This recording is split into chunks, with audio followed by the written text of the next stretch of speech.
আজকে আমার বান্ধবী জাকিয়া আর তানভীর ভাইয়ার গায়ে হলুদ। সো গায়ে হলুদের ফেস্টিভ্যালটা অনেক সুন্দর ছিল, যার কারণে ব্লগ না করে পারলামই না। তোমাদের সাথে ছোট করে একটা জাকিয়ার গায়ে হলুদ নিয়ে ব্লগ বানিয়ে ফেললাম। তো শুরুতে স্টেজ থেকে শুরু করি। স্টেজটা মাশাআল্লাহ অনেক সুন্দর করে সাজানো হয়েছিল। সবচাইতে আমার কাছে আকর্ষণীয় লেগেছে যে দুইটা ডল তাদের ড্রেস পরে দাঁড়িয়ে আছে। আর আমার একটা বান্ধবী নাদিয়া, ও দুষ্টামি করে, আমরা বলতেছি জাকিয়া কোথায়, জাকিয়া কোথায়, ও বলতেছে ওই যে দেখ লাল শাড়ি পরে দাঁড়িয়ে আছে। তারপরে বলে কি না না ওইটা তো ডল। যাই হোক, জাকিয়ার জন্য এখানে অনেকগুলো ডালা ছিল যেগুলো দেখতে এত কিউট। যাই হোক, এখানে অনেকগুলো মানুষ চলে আসে। তারপরে আমি বাচ্চাদের হাতে ফুচকা দেখে দৌড় দিয়ে চলে যাই কোথায় বলো তো? ঠিক ধরেছ, আমি দৌড় দিয়ে চলে যাই ফুচকার স্টলের সামনে।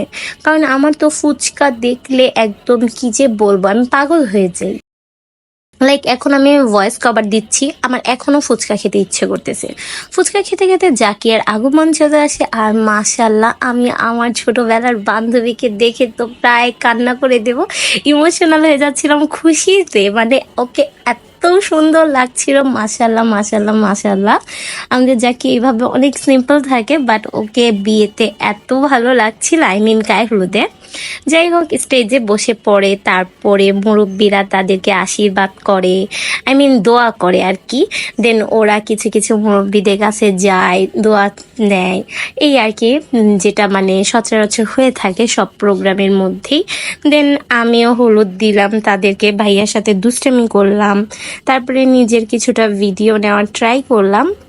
আর তেমনটা ভিডিও ভালো হয়নি, বাট ছবি কয়েকটা তুলেছি, সেগুলো অ্যাটাচ করে দিলাম ভিডিওর সাথে। যাই হোক, ফুচকার পরে চটপটির পালা এসেছে। মাইকিং করে বলে দিচ্ছিল একটা আঙ্কেল যে এখন চটপটির পালা। তো চটপটির জন্য দৌড়ে চলে যাই। চটপটিটা আমার এভারেজ। ফুচকা চটপটি খেয়ে তো পেট ভরে ফেলেছিলাম, তাই বেশিটুকু খেতে পারিনি। পোলাও জাস্ট 2 লোকমার মতো খেয়ে রেখে দিতে হয়েছে।